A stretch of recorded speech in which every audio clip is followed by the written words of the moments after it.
Okay, besties, picture this. I'm strolling down the sidewalk of the cutest pastel 1950s neighborhood you've ever seen. Lemon yellow houses, strawberry pink doors, perfectly trimmed lawns, and everyone's got a shiny new car right in the driveway. I've got my heels on, my pearls tight, and my iced tea extra sweet.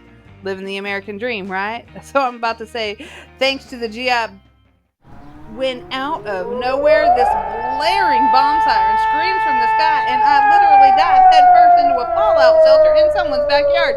And that, sweetie, is exactly how life felt during the Cold War. Fabulous on the surface, but always one siren away from total panic.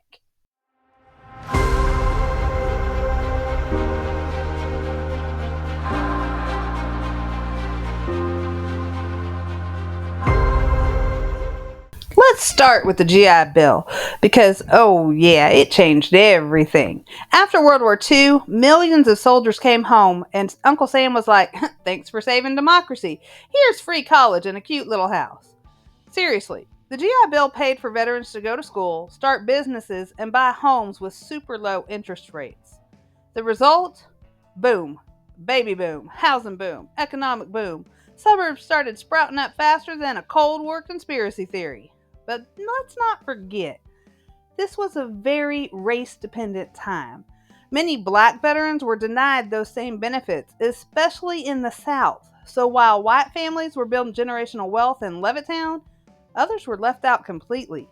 So yeah, the GI Bill helped build the suburbs, but it also helped build inequality. Cold War perks, Cold War problems. Next up, imagine it's 1956 and President Eisenhower is like, hey, let's build roads. A lot of roads. But this wasn't just about making road trips easier. No, ma'am. The Interstate Highway Act was sold as a defense strategy. If the Soviets launched nukes, we needed a way to evacuate cities fast. And that's why the roads are so straight and direct. It's not for your Sunday cruise. It's for emergency escape routes. But of course, Americans turned those highways into fast food pit stops and weekend getaways. Car culture exploded, literally. Gas stations, motels, drive-ins, even suburban shopping malls, all thanks to those Cold War highways. So the next time you hit a Chick-fil-A off the freeway, thank your friendly neighborhood missile panic. Now, let's talk about the space race. Because when the Soviets launched Sputnik in 1957, America lost its entire mind. That little beeping metal ball was basically a flying flex, and the US was not having it. People thought the Soviets were spying on us from space. Kids were suddenly cramming math equations instead of practicing hula hoop crit. Congress dumped money into science and engineering programs, and boom, we got NASA. By 1969, the US was like, oh, you have a satellite? That's cute. We've got astronauts walking on the moon. Iconic. Literally Cold War shade from space. And the panic didn't stop at the launch pad, honey. Oh no. Suddenly, everyone wanted American kids to be mathletes and rocket scientists. Schools got funding boost, homework got harder, and if you couldn't diagram a sentence in Russian, were you even Cold War ready? But we'll spill that full kettle in our space race episode. Stay tuned. Now, don't let the pastel kitchens fool you.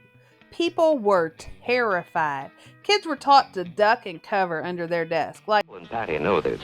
No matter where they go or what they do, they always try to remember what to do if the atom bomb explodes right then. It's a bomb. Duck and cover. like that was going to protect them from nuclear annihilation. Spoiler alert, it wouldn't. Families built fallout shelters in their backyard, stocked with canned beans and board games. It was like a slumber party, if your slumber party expected radioactive fallout. Some people even hosted dinner parties down there. Can you imagine? Pass the Jell-O salad. Oh, and also the Geiger counter, please. The whole vibe was smile for the camera, but always be ready to sprint to the basement. It was anxiety in a poodle skirt. And then there's the real tea.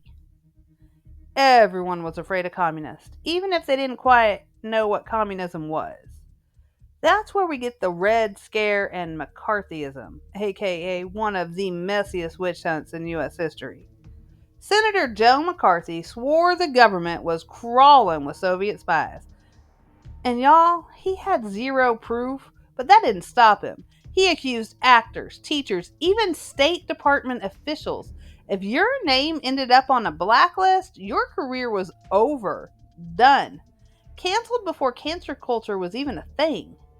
Even Lucille Ball got investigated. I mean, if Lucy was a spy, we were all doomed. People were so scared of looking suspicious, they started ratting each other out like, hey, Bob reads the New York Times and drinks tea without sugar. Communist! Yeah, it was that dramatic. Alright, but let's get serious for a sec. At the end of his presidency, Dwight D. Eisenhower got on national TV and warned the American public about something he called the military industrial complex. And this was tea no one wanted to hear. Basically, he said, we're spending a lot of money on defense, like a lot. And if we're not careful, the people who make money off war might start encouraging more war. Awkward, right? But he wasn't wrong. Factories started making more weapons than washing machines. Science research started focusing more on missiles than medicine. The Cold War wasn't just a global conflict. It was shaping our economy, our politics, and our everyday lives. So, let's recap. The Cold War was global, sure, but it also reshaped American life at home. We got new highways, new homes, new fears, and a whole new vibe. We built suburbs and bomb shelters. We launched rockets and accusations. And we learned how to survive a nuclear war by hiding under a desk with a turtle puppet. And now, you know the tea, darling. Stay fabulous, stay skeptical, and don't forget to duck and cover. Don't miss the next scandal in U.S. history. Hit that subscribe button and keep spilling the tea with me. See you next time.